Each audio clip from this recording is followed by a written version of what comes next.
हरे कृष्ण।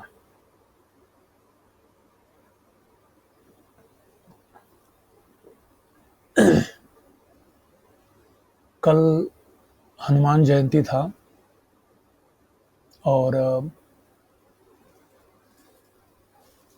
ये कोरोना के संदर्भ में अब ये जो प्रवचनों की श्रृंखला चल रही है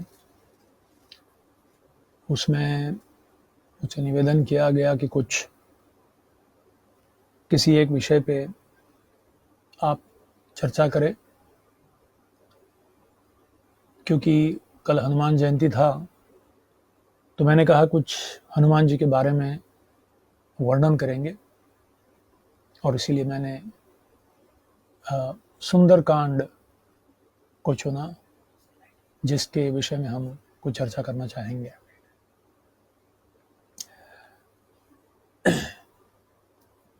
बट इससे पहले कि मैं सुंदरकांड के विषय में वाल्मीकि रामायण से कुछ चर्चा करूं, मैंने सोचा सर्वप्रथम एक ऐसे एक विषय पे चर्चा करना है हमें जो कोई भी प्रामाणिक साधक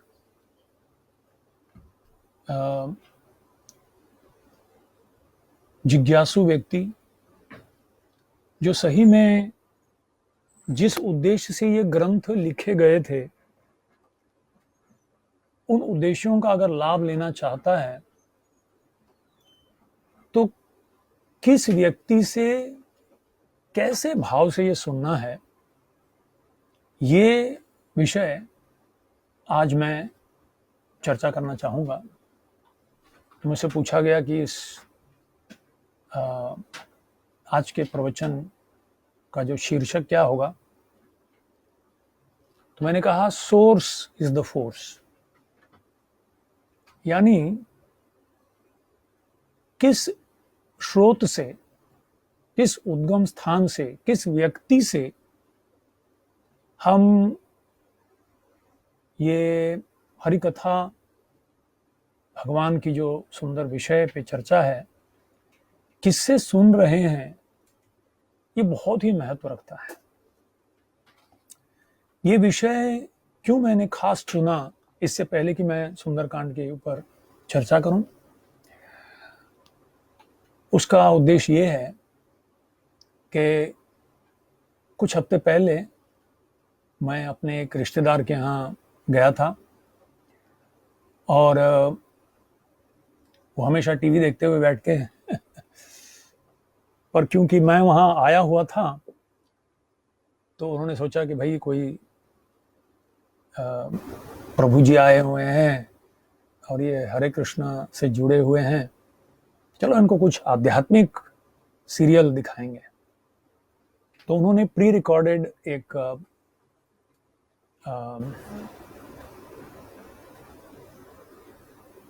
श्रृंखला दिखाई जो रामायण से संबंधित था और इसीलिए मैं इस विषय पे बोलने की इच्छा कर रहा हूं। तो ये जो वक्ता थे उन्होंने 5 विषय के ऊपर चर्चा किया। वो 5 में तो मैं नहीं जाऊंगा, पर जो पहला विषय उन्होंने चर्चा किया उस पर उन्होंने एक कहानी बताई, एक कथा बताई। कहे कि एक बार नारद जी वाल्मीकि के यहां गए और वाल्मीकि से उन्होंने कहा कि मैं रामायण सुनना चाहता हूं। तो वाल्मीकि जी ने रामायण सुनाया और वाल्मीकि जी ने पूछा नारद जी से कि कैसा लगा आपको। तो नारद जी कहे अच्छा तो लगा, पर हनुमान ने जो रामायण लिखा है वैसा नहीं है। तो नारद जी ने कहा क्या उस बंदर ने भी रामायण लिखा है। तो नारद जी कहे हाँ। तो बड़ी उत्सुकता के साथ ये बता रहे थे कि वाल्मीकि हनुमान जी के यहाँ गए, कदली वन में, केले के झाड़ों के बीच, उस वन में वहां हनुमान जी बैठे हुए थे, राम नाम गा रहे थे। और वाल्मीकि जी ने जाके पूछा तो उन्होंने दिखाया, 7 केले के पत्तों के ऊपर उन्होंने संपूर्ण रामायण की रचना की थी। 7 कांड है, शायद हर एक पत्ते में एक एक कांड हो। तो वाल्मीकि जी पढ़े उस रामायण को और उनकी आंखों में आंसू आने लगे, वो रोने लगे। तो हनुमान जी ने पूछा, ऐसा इनका कहना है कि भाई आप क्यों रो रहे हो, इतनी इतनी बुरी है क्या ये रामायण? तो कहते हैं कि नहीं, ये रामायण इतना अच्छा है कि ये पढ़ने के बाद शायद कोई मेरा रामायण नहीं पढ़ेगा। तो हनुमान जी ने कहा, अच्छा इसलिए आप रो रहे हो, इसलिए आपके आंखों में आंसू है? तब उन्होंने अपने रामायण को फाड़ दिया और नदी में बहा दिया। और फिर हनुमान जी ने वाल्मीकि को कहा, वो कह रहे थे कि शायद तुम्हें तुम्हारी रामायण की ज्यादा जरूरत है, जितना मुझको मेरी रामायण से जरूरत है उससे ज्यादा तुम्हें जरूरत है, और इसीलिए मैं इसे फाड़ के फेंक देता हूं। और इस निष्कर्ष में उस वक्ता ने बताया कि हनुमान जी ने कहा वाल्मीकि जी को कि आपने ये संपूर्ण रामायण की रचना रची ताकि पूरे विश्व वाल्मीकि का स्मरण करे, पर मैंने रामायण की जो रचना की वो इसलिए कि मुझे राम का स्मरण हो। बहुत ही सुंदर निष्कर्ष। और अंत में उन्होंने, ये अंग्रेजी में प्रवचन था, ये अंग्रेजी में वक्ता कह रहे थे, तो उन्होंने कहा, वाल्मीकि's Ramayan was a product of ambition while Hanuman's Ramayan was a product of affection.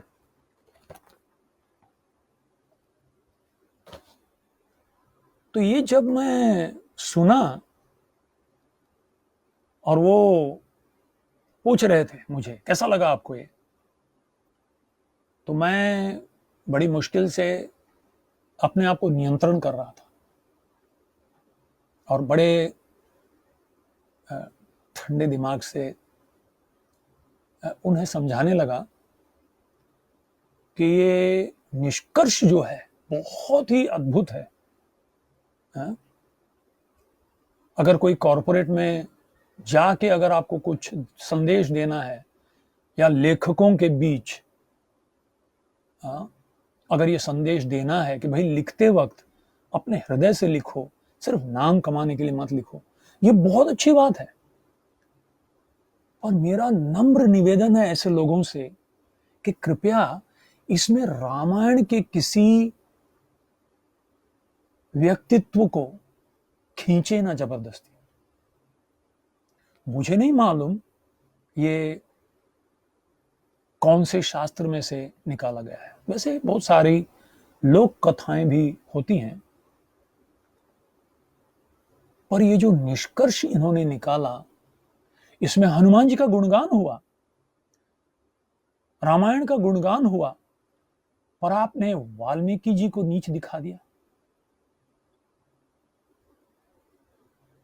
मैं समझता हूं ऐसे कथाकार या ऐसे वक्ता, मैं कथाकार भी नहीं कहूंगा क्योंकि शायद ये रामायण के बारे में उनकी उद्देश्य को बताने के लिए किसी को ला के कह देते हैं, पर रामायण की कथा सुन रहे हो और थोड़ा सा उन्होंने उसमें विष डाल दिया, एक घृणा। वाल्मीकि जैसे महर्षि को आपने लोगों के आंखों के सामने एक ऐसा एक मामूली व्यक्ति बना दिया जिन्होंने अपने कुछ महत्वाकांक्षा से, ताकि अपना नाम पूरे विश्व में फैले, इसलिए रामायण लिखा। अरे आप वाल्मीकि रामायण क्यों नहीं पढ़ते, जो मूल रामायण है। मैं आपको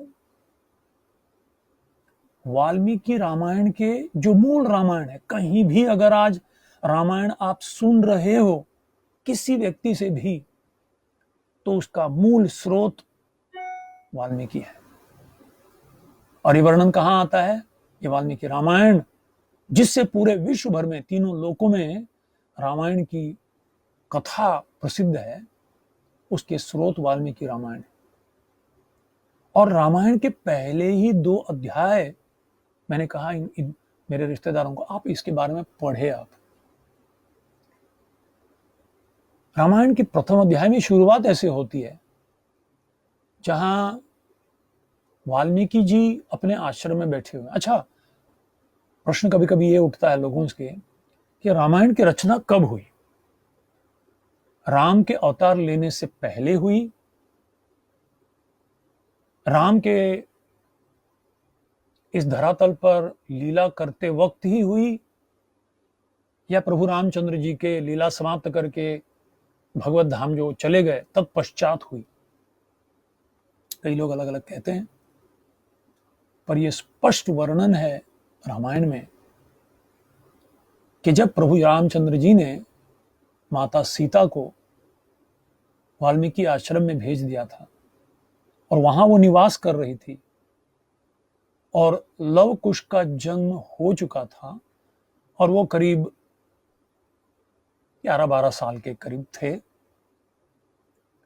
उस समय एक दिन वाल्मीकि जी आश्रम में बैठे हुए थे और एकाएक एक बहुत बड़ा चमत्कार हुआ कि नारद जी साक्षात वाल्मीकि जी के आश्रम में आए। ये क्यों चमत्कार है? क्योंकि प्रायशः शिष्य गुरु के यहां जाता है। ये बहुत आश्चर्य की बात है कि गुरु जी शिष्य के यहां पधारे आज अपनी इच्छा से। तो वाल्मीकि जी बड़े आनंदित हुए, उठ के खड़े हुए,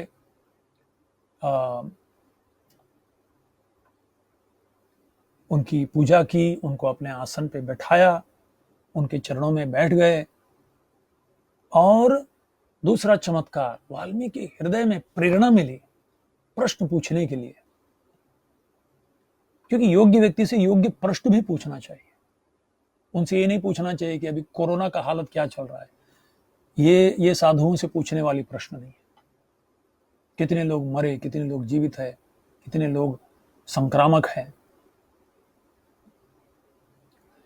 उन्होंने पूछा, आज की अब की स्थिति में जब हम दोनों बैठे बातचीत कर रहे हैं, ऐसा कौन व्यक्ति है पूरे पृथ्वी पर जो सबसे श्रेष्ठ है, सबसे गुणवान है, सब गुणों से संपन्न है?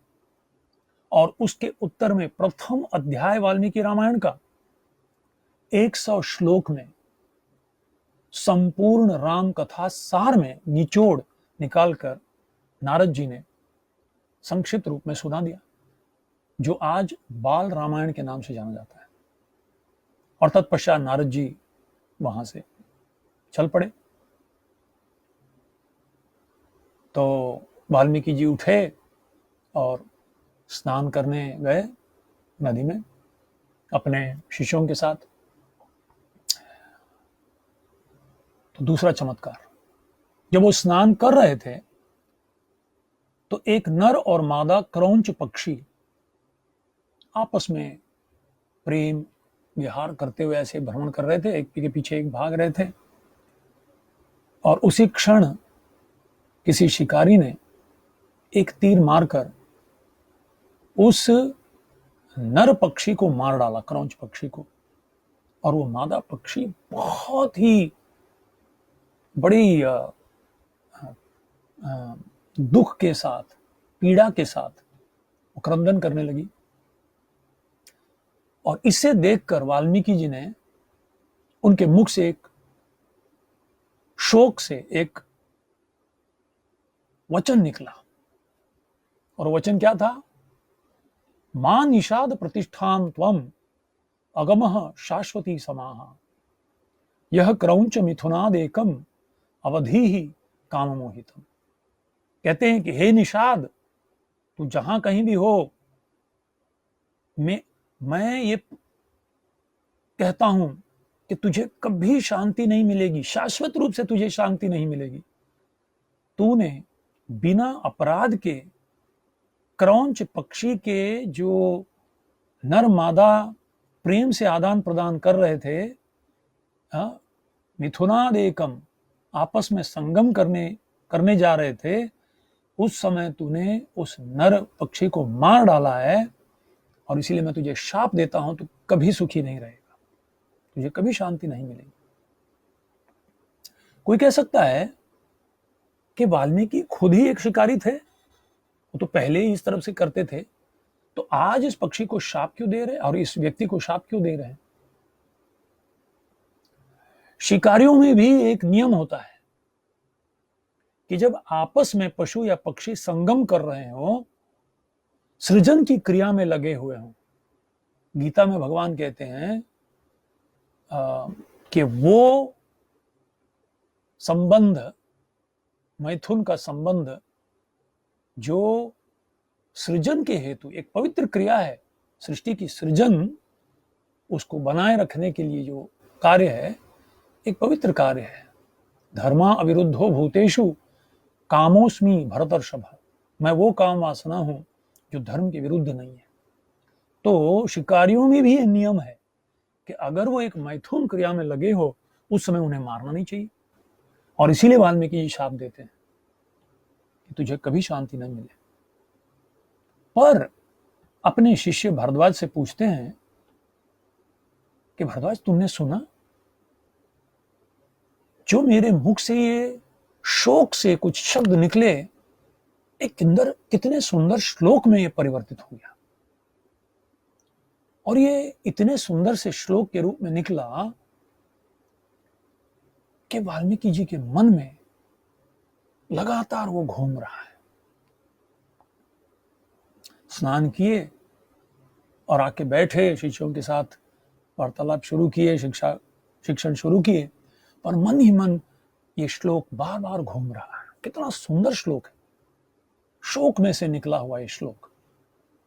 और इसका जब स्मरण कर रहे थे, उसी समय ये तीसरा चमत्कार, ब्रह्मा जी का वहां आना हुआ।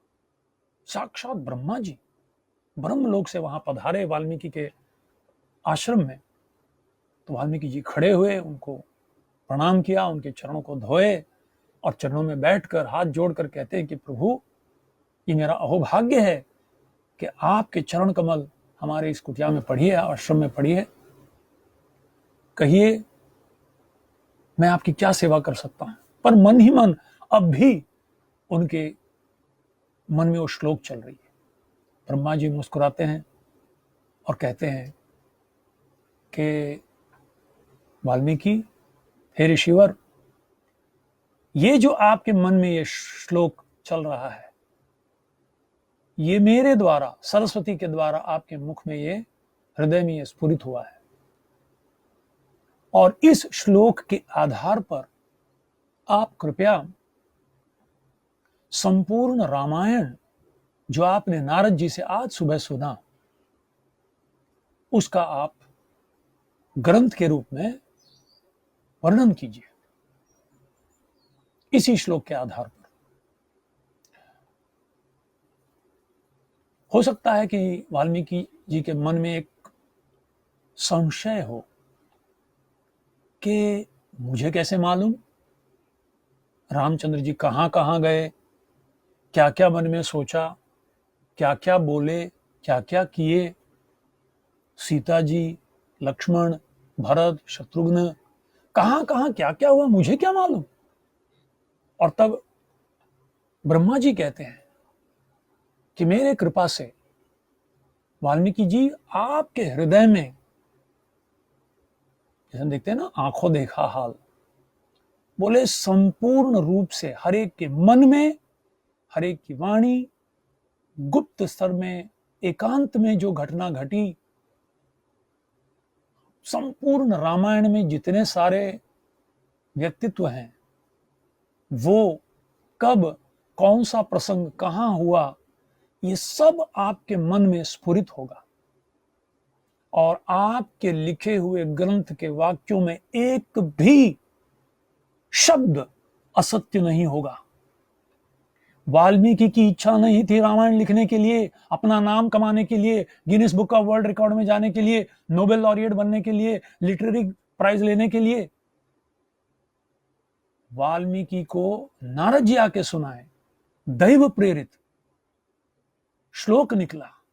तत्पश्चात ब्रह्मा जी आए और उन्हें निवेदन किए, उन्हें प्रेरित किया, उन्हें आशीर्वाद दिए, और तब जाके वाल्मीकि, उसके बाद वाल्मीकि जी ने कोई दूसरे ग्रंथ नहीं लिखे। और ये कहते हैं, ये वक्ता कह रहे हैं कि वाल्मीकि जी महत्वाकांक्षा से पूरी विश्व, तीनों लोकों में मेरा नाम प्रचलित हो, इसलिए रामायण लिखे। अरे आपने मूल रामायण पढ़ा नहीं तो रामायण बाबा मत बोलो। बोलो तुम्हें जो सीख सिखाने हैं, करोड़ों दूसरे पुस्तक है उसमें से ले लो। कोई अकबर बीरबल की कहानी बोल के बोलो। क्यों ऐसे जगह में, ऐसे पवित्र स्थानों में अपने नाक अड़ाते हो? और इसीलिए, और ये भी नहीं, ब्रह्मा जी कहते हैं यावत सास्यन्ति गिरयः सरितश्च महीतले तावत रामायणम कथा लोकेशु प्रचरिष्यति।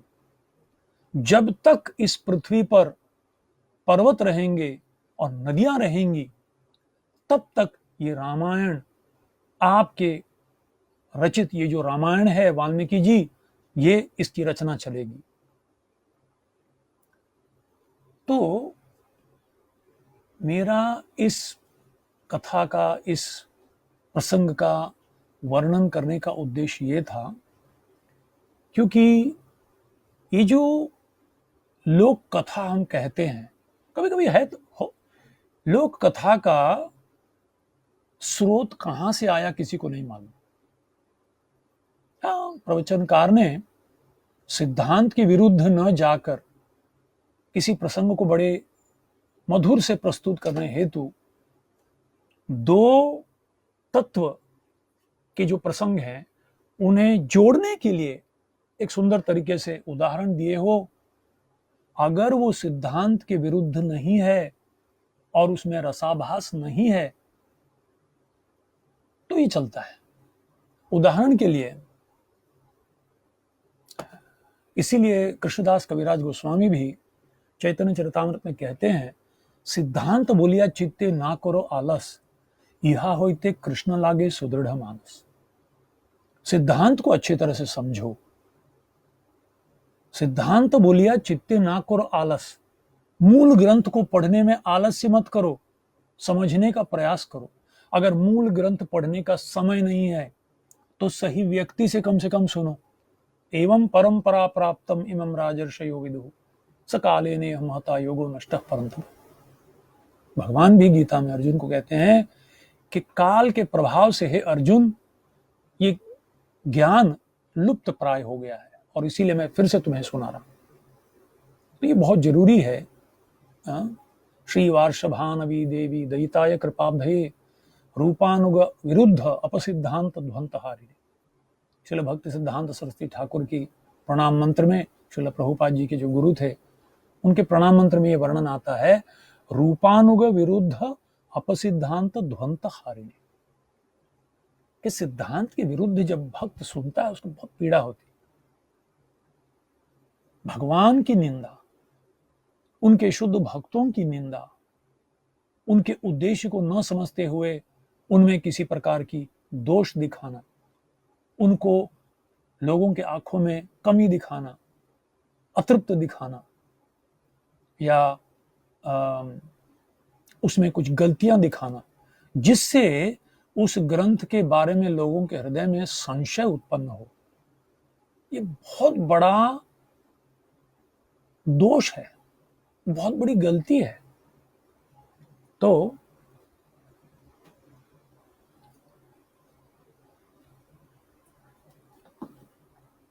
दो और लोक कथा मैं आपको सुनाना चाहता हूं। और ये लोक कथा जो है शास्त्र में मैंने तो कभी देखा नहीं, मूल रामायण में भी नहीं है, दूसरे रामायण में शायद भी नहीं हो, शायद लोगों के द्वारा जोड़ी गई है। एक है वाल्मीकि रामायण में वर्णन है कि जब युद्धकांड के अंत में जब वो प्रसंग है जहां प्रभु रामचंद्र जी माता सीता, वानर और राक्षसों मंत्रियों के सहित विभीषण के साथ पुष्पक विमान में नंदीग्राम पहुंचते हैं, भरत जी उनसे मिलते हैं और तत्पश्चात उन्हें वापस अयोध्या में ले जाकर उन्हें उनका राज्याभिषेक होता है। और तत्पश्चात जैसे सब राक्षसों को, विभीषण इत्यादि उनके मंत्रियों को, वानरों को, उनके जो मुख्य थे उनको विदा दे रहे हैं, तो उनको बहुत सारे उपहार दे रहे हैं कृतज्ञता पूर्वक। और तब ये वर्णन है, वाल्मीकि मूल रामायण में वर्णन है कि वायुदेव के दिए हुए एक सुंदर मोतियों के हार को प्रभु रामचंद्र जी ने सीता जी के हाथ में दिया और सीता जी ने उस हार को अपने हाथ में लिए। प्रभु रामचंद्र जी को देख रहे हैं और हनुमान जी को देख रहे हैं, दूसरे वानरों को देख रहे हैं, रामचंद्र जी को देख रहे हैं, हनुमान जी को देख रहे हैं, दूसरे वानरों को देख रहे हैं। बार बार प्रभु रामचंद्र जी समझ गए और आंखों से इशारा किया कि भाई इस उपहार जो मैंने तुम्हें दिया है, इस मोतियों के अमूल्य हीरों के हार को जो जिसे चाहती हो दे सकती हो। और तब सीता जी जो अशोक वाटिका में निराश होकर अपने प्राण त्यागने की इच्छा रख रही थी, निश्चित रूप से जब 2 महीने की अवधि रावण दे गए थे कि भाई तुम स्वीकार नहीं करोगी तो मैं तुम्हें मार डालूंगा, खा जाऊंगा, उस शोक से यह शोकवन्हिम जनकात्मजाया, यह शोकवन्हिम जनकात्मजाया उल्लंघ्य सिंधो सलिलम सलीलम।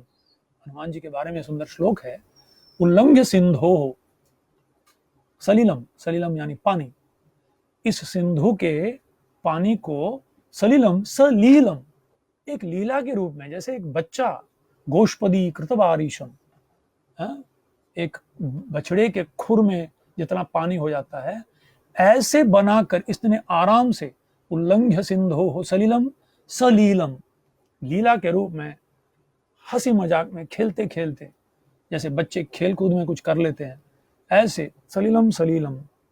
और वहां जाकर उन्होंने जब सीता जी को देखा, यह शोकवन्हिम जनकात्मजाया, जनकात्मजा श्रीमती सीता देवी के हृदय में जो शोक को देखा, हनुमान जी जल उठे क्रोध से। आदाय तेनैव ददाह लंकाम, उस शोक की अग्नि की चिंगारी को एक लेकर रावण के लंका को जलाकर नमामि तम प्रांजलि रांजनेयम,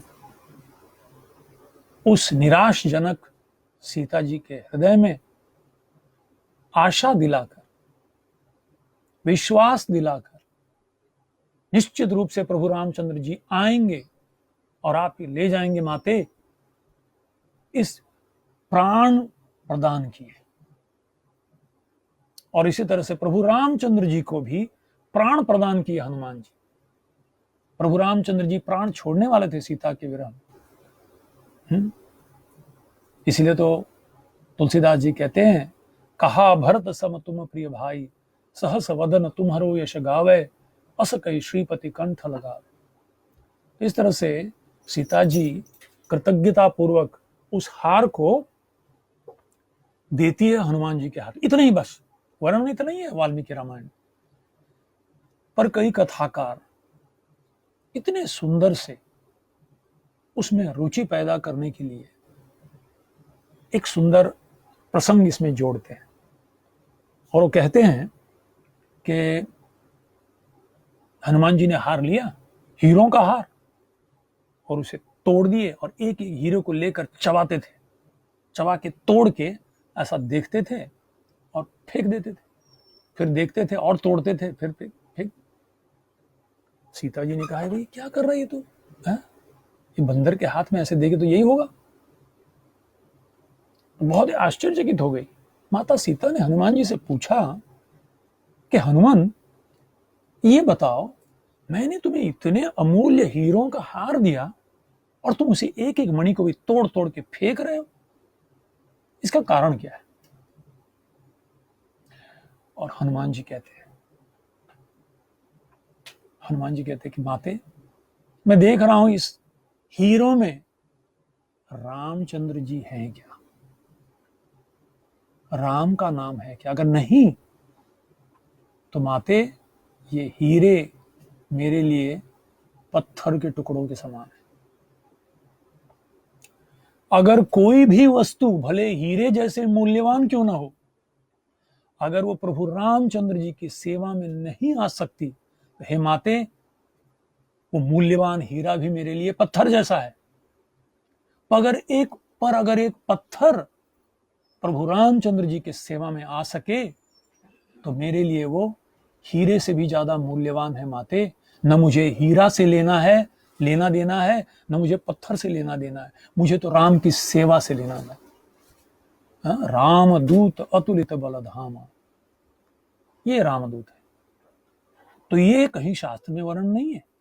हो सकता है किसी कथाकार ने अपने मन से इस विषय को डाला हुआ है, पर सिद्धांत के विरुद्ध नहीं है। राम के प्रति, हनुमान जी के प्रति प्रेम पैदा करता है, सम्मान पैदा करता है, आदर पैदा करता है। और इसीलिए शास्त्र कहता है कि किनसे हम सुनते हैं। ऐसे भी वर्णन है कि एक बार हनुमान जी सीता जी के यहाँ, सीता के क्या बोलते हैं, अंतपुर में गए और वहां सीता जी श्रृंगार कर रही थी। तो हनुमान जी ने देखा, बोले माते आप क्या कर रही हो, ये क्या लगा रही हो अपने मांग पे? बोले मैं सिंदूर लगा रही हूँ। बोले ये क्यों? बोले इससे राम जी प्रसन्न होते हैं। बोले अच्छा, थोड़ा सिंदूर लगाने से राम जी इतने प्रसन्न होते हैं?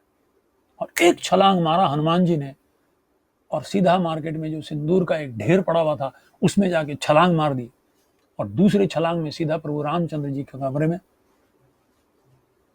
रामचंद्र जी बोले भाई कौन है, क्या है, क्या आ गया है, कौन आ गया? हनुमान जी कहते आपको कैसे लग रहा हूं? बोले ये क्या स्वरूप बना के रखा है? बोले नहीं, मुझे पता चला सीता जी के द्वारा कि सिंदूर आपको बहुत पसंद है, कोई सिंदूर लगाता है, तो मैंने सोचा कि सर पे, मांग पे थोड़े सिंदूर लगाए तो आप इतने प्रसन्न हो जाए, अगर मैं पूरे शरीर में सिंदूर लगाऊं तो आप और ज्यादा प्रसन्न होंगे। प्रभु रामचंद्र जी की प्रसन्नता के लिए कुछ भी करने को तैयार। ये हनुमान जी है। और इसीलिए हनुमान जी पूरे भारत भर में और जहां भी रामायण प्रचलित हुआ है पूरे विश्व भर में सबसे ज्यादा लोकप्रिय हैं। सब प्रकार के लोगों को हनुमान जी बड़े लोकप्रिय हैं। तो ये जो दो कथाएं हैं, भले शास्त्र में आपको ढूंढने में मिले या ना मिले, पर ये सिद्धांत के विरुद्ध नहीं है। किसी, न राम को, न हनुमान जी को, न किसी व्यक्तित्व को उनका जो सर्वस्व शुद्ध और यशस्वी स्तर है उससे कभी नीचे नहीं लाता है। और इसीलिए ये श्रवण करना, सवाल ये उठता है अब कि किस व्यक्ति से ये हरि कथा सुननी चाहिए। हमारे एक महान आचार्य हुए सनातन गोस्वामी, उन्होंने पद्म पुराण से एक श्लोक को दर्शाया है जहां वर्णन है कि किस व्यक्ति से हमें हरि कथा सुननी चाहिए। कहते हैं अवैष्णव मुखोदगीर्णम पूतम हरि कथामृतम श्रवणम नैव कर्तव्यम सर्पोच्छिष्ट यथापया। अवैष्णव मुखोदगीर्णम, अवैष्णव जो एक वैष्णव नहीं है, जो भगवान को मानता नहीं है, जो नास्तिक है, ऐसे व्यक्ति से, अवैष्णव जिसको भगवान के नाम में, भगवान के रूप में, भगवान के गुणों में, भगवान के लीला में, भगवान के संदेश में, भगवान में ही विश्वास नहीं है, ऐसे व्यक्ति से हम क्या सुनेंगे हरि कथा? जिसको हरि में विश्वास नहीं है वो हरि कथा क्या कहेगा? तो अवैष्णव मुख उद्गीर्णम, ऐसे व्यक्ति से मुख से निकली हुई ये तथाकथित हरि कथा पूतम, भले शुद्ध है, हरि कथा तो शुद्ध है, हरि कथा में कभी दोष नहीं हो सकता। भले कोई गाली देते हुए भी राम का नाम ले तो भी राम नाम शुद्ध ही करता है। ये राम नाम की महिमा है। कोई भी भले हंसी मजाक में राम नाम ले, भले क्रोध से राम नाम ले, भले द्वेष से भी राम नाम ले, पर राम नाम अग्नि के समान है। आग में कोई बच्चा हाथ लगाए, कोई बूढ़ा हाथ लगाए, कोई द्वेष से हाथ लगाए, कोई प्रेम से हाथ लगाए, कोई अनजाने में हाथ लगाए, आग एक ही काम करता है, आग जलाता है। इसी तरह से परम ब्रह्म परम धाम पवित्रम परमम भवान, हरि पर्व संपूर्ण पवित्र हैं और उनके संपर्क में किसी भावना से भी कोई आता है, निश्चित रूप से हरि कथा पवित्र करता है व्यक्ति को। पूतम हरि कथामृतम, हरि कथा शुद्ध है, पवित्र है, पर श्रवणम नैव कर्तव्यम, अवैष्णव मुखोद्गीर्णम श्रवणम नैव कर्तव्यम। पर अगर एक अवैष्णव के मुंह से निकला है, अभक्त के मुंह से निकला है, तो कैसा है? सर्प उच्चिष्ट यथा पयः, पयः पयः मतलब दूध। दूध बहुत पौष्टिक है, दूध बहुत शक्ति प्रदान करने वाला है, दूध बुरा नहीं है। पर सर्प उच्चिष्ट, अगर सांप उसे स्पर्श किया है, एक सांप ने अगर उस दूध को स्पर्श किया है, तो हालांकि वो दूध अंदर जा रहा है, निश्चित रूप से पोषण देगा, शक्ति प्रदान करेगा, पर साथ ही साथ आपका जान भी ले लेगा, क्योंकि उसमें अब विष आ गया है। तो ऐसे नास्तिक व्यक्ति जिनको हरि में श्रद्धा नहीं है, शास्त्रों में श्रद्धा नहीं है, ऐसे व्यक्तियों के मुख से अगर हम पवित्र राम कथा भी सुनेंगे तो हाँ, उस क्षण के लिए हमें लगेगा हमें हमारी भक्ति में पोषण हो रहा है, पर निश्चित रूप से वो हमारे जो सेवा भाव है प्रभु के प्रति, जो श्रद्धा है, उसे पूर्ण रूप से नष्ट कर देगा। और इसीलिए सनातन गोस्वामी बड़े हमको चेतावनी देते हुए ये श्लोक कहते हैं। प्रभुपाद जी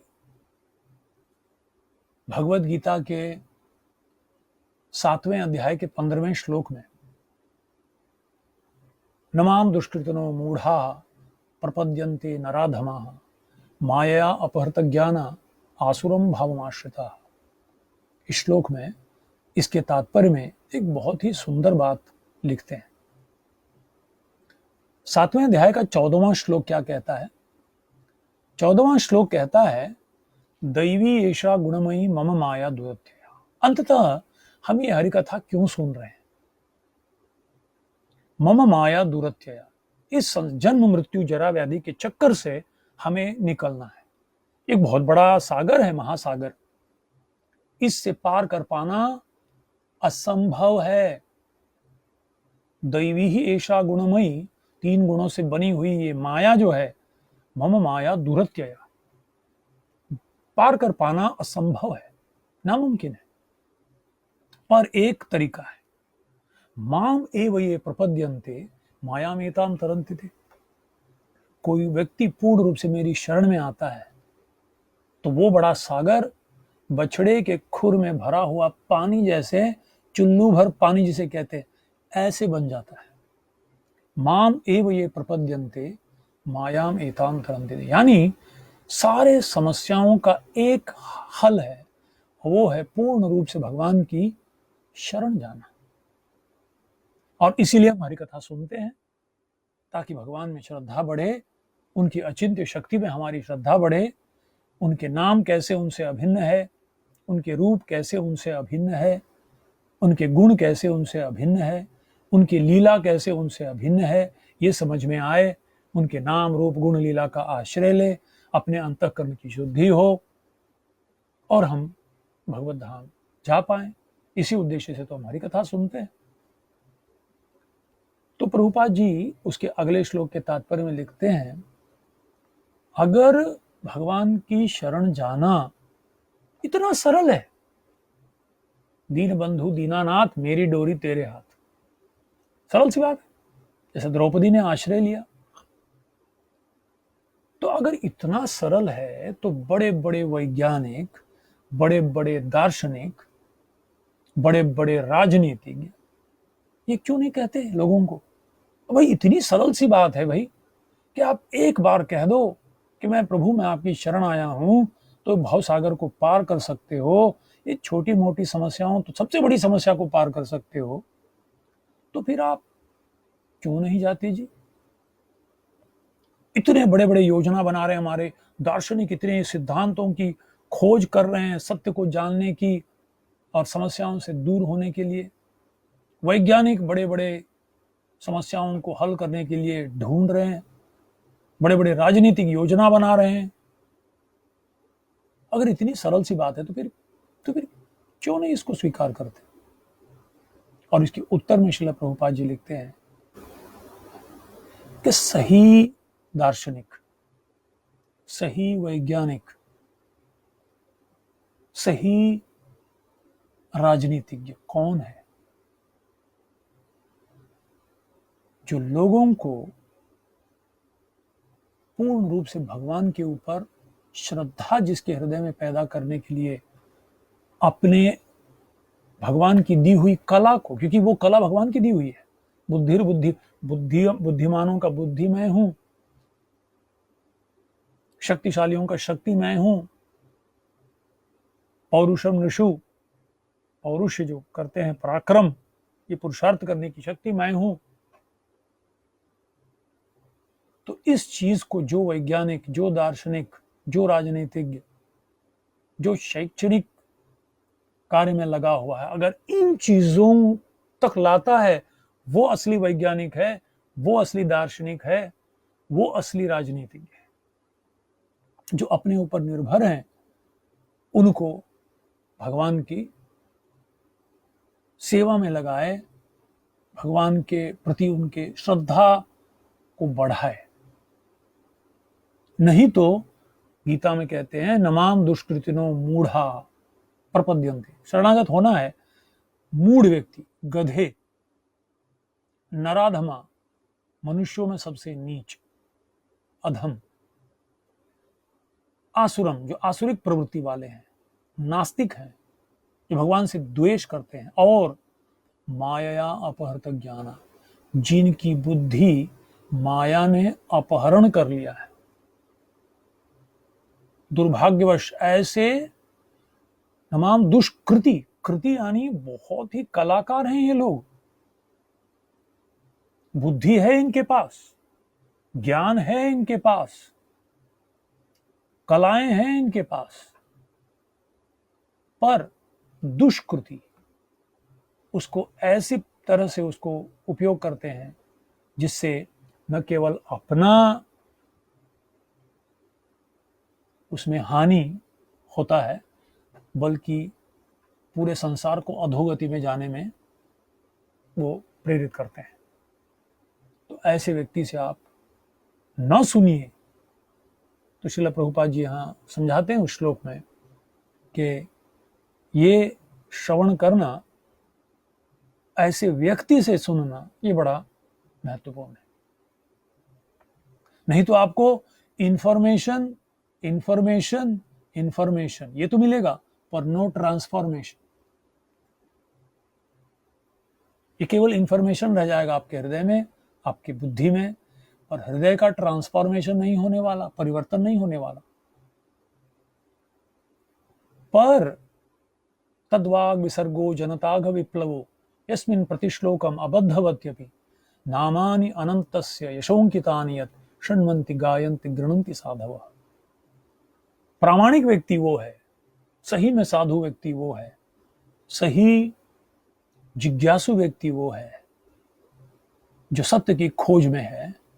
वो केवल उन शब्दों को नहीं देखेगा, कितने सुंदर से उन्होंने प्रस्तुत किया है, कितने इसमें राग ताड़ और लय है, नहीं, भले उसमें भले कमियां हो, व्याकरण में थोड़ी कमियां हो, भाषा में बहुत सारी गलतियां हो, पर अगर उद्देश्य श्रद्धापूर्वक जन कल्याण और अपने खुद के कल्याण हेतु, स्वार्थ और परमार्थ करने हेतु अगर कोई व्यक्ति अपने टूटे फूटे इस भाषा में अगर प्रामाणिकता से भगवान की महिमा को गुणगान करने हेतु अगर वो प्रयास कर रहा है, तो ऐसे श्रद्धालु लोग बड़े ध्यान से सुनेंगे। तो एक दो छोटी सी उदाहरण श्री चैतन्य चरितामृत से देकर मैं यहाँ ये छोटे प्रवचन को समाप्त करूंगा। एक प्रसंग सुंदर आता है चैतन्य चरितामृत में, जहाँ चैतन्य महाप्रभु के एक पार्षद भगवान आचार्य होते हैं। भगवान आचार्य बड़े बुद्धिमान हैं, बड़े विद्वान हैं, और वो जगन्नाथपुरी में आके निवास करने लगते हैं महाप्रभु के साथ, महाप्रभु के एक पार्षद बनकर। गोप भाव है उनका महाप्रभु के प्रति, और स्वरूप दामोदर गोस्वामी के वो बहुत ही निकटतम सखा है, मित्र है। उनके पिता शतानंद नाम, और वो एक नंबर के विषयी, तो उनसे वो उनका कोई संपर्क नहीं है। और उनका छोटा भाई गोपाल भट्टाचार्य काशी में वेदांत पढ़कर आया हुआ है, पर हृदय से वो मायावादी। मायावादी का मतलब है कि जो भगवान के नाम, रूप, गुण और लीला को भौतिक समझता है। एक अवजानन्ति माम मूढ़ा मानुषीम तनुमाश्रितम परम भाव अजानंतो मम भूत महेश्वरम। तो इस तरह से ये मायावाद की विचार को लेकर वो आता है। भगवान आचार्य के छोटा भाई उनके यहाँ निवास करता है, और तब एक दिन स्वरूप दामोदर गोस्वामी से भगवान आचार्य मिलते हैं और कहते हैं कि मेरा भाई आया हुआ है और वो वेदांत पढ़कर आया हुआ है और वो आपको सुनाना चाहता है। जब स्वरूप दामोदर गोस्वामी को पता लगता है कि वो मायावाद है, और तब वो कहते हैं, बुद्धि भ्रष्ट होइला तुम्हार गोपाल रस संगे, मायावाद शुनिवारे उपजिला रंगे। बुद्धि भ्रष्ट होइला तुम्हारी बुद्धि भ्रष्ट हो गई है भगवान आचार्य, तुम्हारी बुद्धि भ्रष्ट हो गई है। क्यों? उस गोपाल का तुम संग कर रहे हो। मायावाद शुनिवारे उपजिला रंगे। मायावाद का मतलब है भगवान को निम्न दिखाना कि वो भी हमारे जैसे ही कोई व्यक्ति है। वो निर्गुण निराकार निर्विशेष सर्वव्यापी ब्रह्म जब सगुण साकार बनकर आता है, हम जैसे तुम जैसे, तब वो राम और कृष्ण कहलाते हैं। ऐसे भावना रखने वाले, भले वो वेदांत क्यों न पढ़े हो, पर अगर ये विचार रखने वाले हो तो ये विष जैसा है। क्यों? सेव्य सेवक भाव छाड़ी अपना के ईश्वर माने। जो कहता है कि हम ईश्वर हैं, बस अब हम भूल गए हैं और इसीलिए इस जीव के रूप में आए हैं।